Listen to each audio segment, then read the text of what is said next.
Although this kind of eternity is not as hellish as O'Brien's version in 1984, imagine a boot stamping on a human face forever, it's obviously not something Orwell desires to preserve.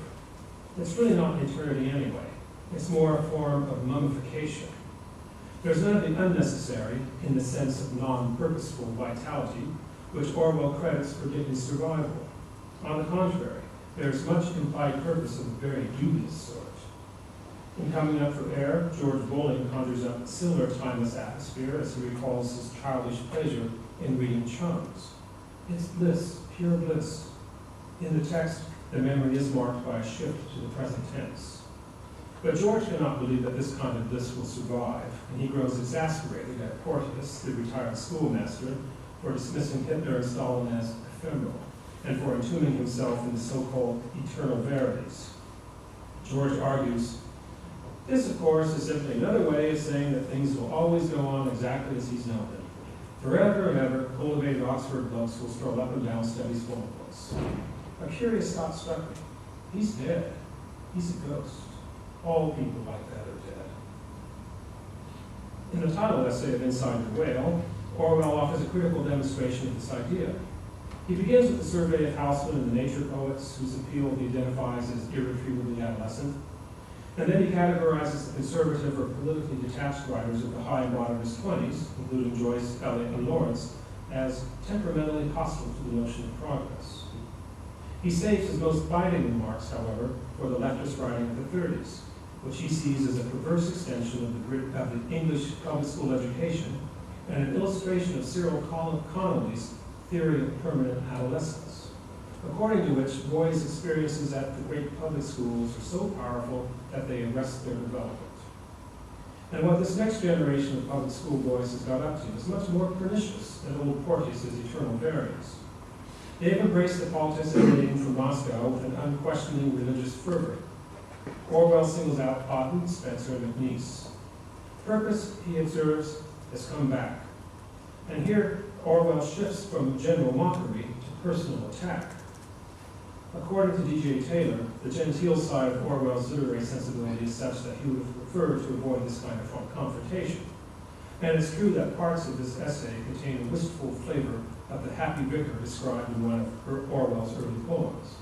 The happy vicar I would have been 200 years ago to preach upon eternity and watch my walnuts grow. But Orwell has his Swiftian side too, dating back to his early youth. And this side is no stranger to invective or to going straight for the jugular. Orwell acknowledges Auden's artistic gifts and adds, some years ago I described Auden as a sort of gutless Kipling. As criticism, this was quite unworthy. Indeed, it was merely a spiteful remark. Note, however, that he repeats the remark. And this is only a preliminary jab. His ensuing attack on Auden's pamphlet version of Spain is well known, and after 70 years it remains one of the great critical slapdowns in 20th century English literature. His argument turns on Auden's phrase, which the poet later changed, the necessary murder. There's a lengthy quote, which I will skip here for time reasons, but one can debate the political merits of Orwell's argument. But today, I would like to underline the contrast between the necessary murder and the unnecessary detail. Orwell's embrace of the latter leads him to cite with approval E.M. Forster's appreciation of T.S. Eliot's Prufrock, which, though a feeble protest, was more congenial for being so feeble. Orwell seizes on this remark and amplifies it into something more significant than the protest cry's equivalent of miscongeniality. He explains, I should have felt like Mr. Forster that by simply standing aloof and keeping in touch with pre-war emotions, Eliot was carrying on the human heritage. What a relief it would have been at such a time to read about the hesitations of a middle-aged highbrow at the ball spot. So different from bayonet drill. After the bombs and food queues and recruiting posters, a human voice. What a relief. It is human frailty, perhaps that bald spot, an unnecessary detail, that contributes more to humanity than a purposefulness that is morally bankrupt. And this also explains Orwell's defense of Henry Miller, whom he describes as a completely negative, unconstructive, amoral writer, a mere Jonah, a passive acceptor of evil, a sort of Whitman among the corpses.